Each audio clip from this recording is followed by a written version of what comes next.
Salah satu sindikat penjualan ginjal di Bekasi ternyata pendonor.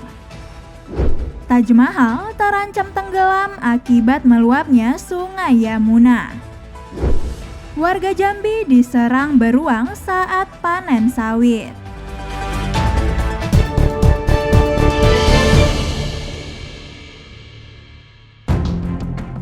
Salah satu sindikat penjualan ginjal jaringan Kamboja, yakni Hanim berusia 41 tahun, ternyata seorang pendonor. Hanim memutuskan mendonorkan ginjalnya karena masalah ekonomi yang menimpanya pada tahun 2018. Kala itu, orang tuanya tak memiliki rumah dan usaha yang dirintisnya juga tak membuahkan hasil. Pesan yang dikirim Hanim pun direspon oleh pemilik akun. Ia kemudian mengirim sejumlah persyaratan yang diminta untuk menjadi seorang pendonor. Setelahnya, Hanim diminta untuk ke rumah kontrakan sang dokter yang berlokasi di wilayah Bojinonggede.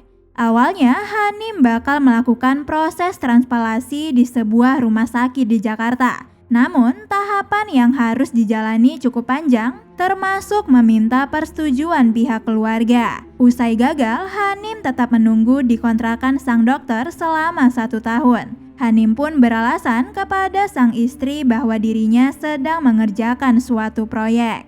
Hingga akhirnya pada Juli 2019, Hanim berangkat ke Kamboja dengan sang dokter. Ia berangkat bersama 2 calon pendonor lainnya. Setiba di Kamboja, Hanim dijemput seorang sopir dan diinapkan di sebuah penginapan. Di sana pula ia dipertemukan dengan sosok Miss Huang. Hanim menceritakan di sana ia lantas menjalani sejumlah tes kesehatan. Hasilnya, ia dan 1 pendonor lainnya dinyatakan lolos.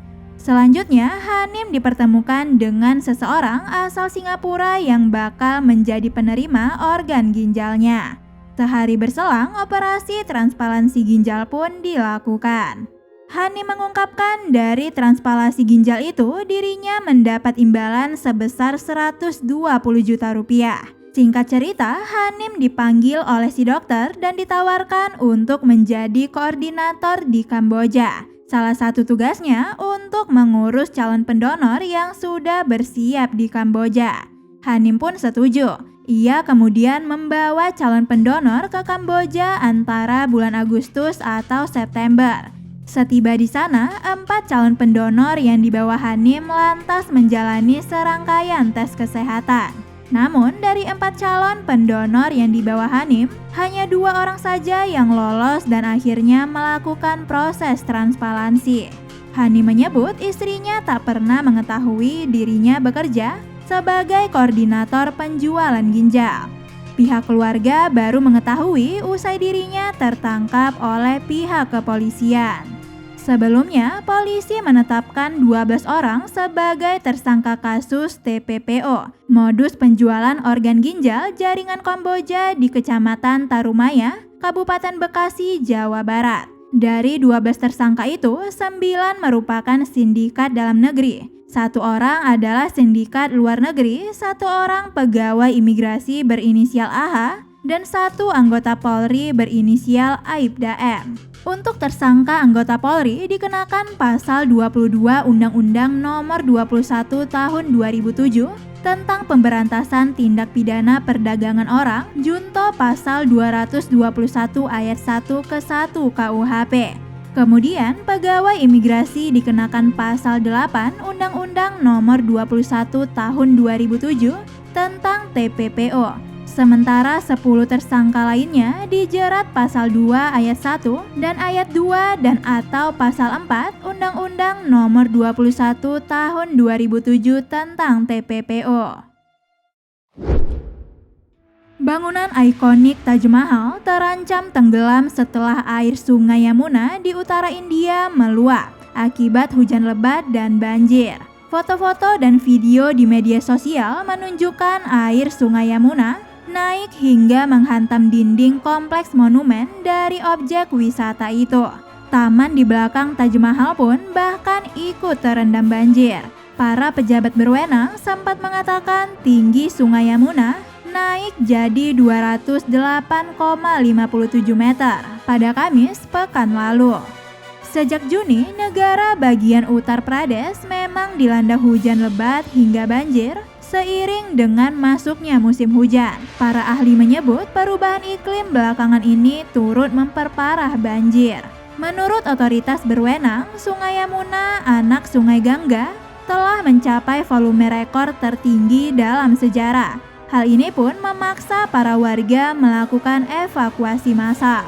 Menurut panel antar pemerintah tentang perubahan iklim, India menjadi salah satu negara yang paling parah terkena dampak krisis iklim.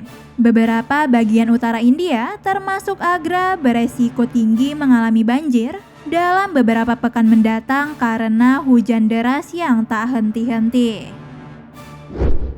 Sopian, warga desa Pematang Gadung, Kecamatan Mersam, Kabupaten Batanghari, Jambi, diserang beruang saat memanen kelapa sawit di kebunnya. Sopian mengalami luka di wajah hingga mata cacat permanen. Firdaus yang merupakan anak kandung Sopian mengungkapkan peristiwa terjadi saat Sopian sedang memanen kelapa sawit. Tiba-tiba seekor beruang datang menyerang. Beruang itu lantas meninggalkan Sopian yang terluka parah. Dalam kondisi berlumuran darah, Sopian berjalan kaki sembari mencari sinyal ponsel dan meminta tolong warga lainnya. Sopian langsung menelpon Firdaus usai mendapat sinyal. Ia meminta dijemput. Sesampainya di lokasi, Firdaus melihat sang ayah berlumuran darah. Ayahnya menunggu di bawah pohon. Firdaus mengatakan ayahnya kemudian dirujuk ke Rumah Sakit Umum Daerah Haji Abdul Majid Batu untuk mendapatkan perawatan intensif. Ia berharap beruang yang menyerang ayahnya ditangkap karena telah meresahkan masyarakat sekitar. Sementara itu, Kasih Wilayah 2 BKSDA Jambi, yakni Farid, mengatakan timnya sudah berada di lokasi kejadian untuk mencari beruang yang berkonflik dengan warga itu. Bisanews.id, Nindya Farisa mewartakan.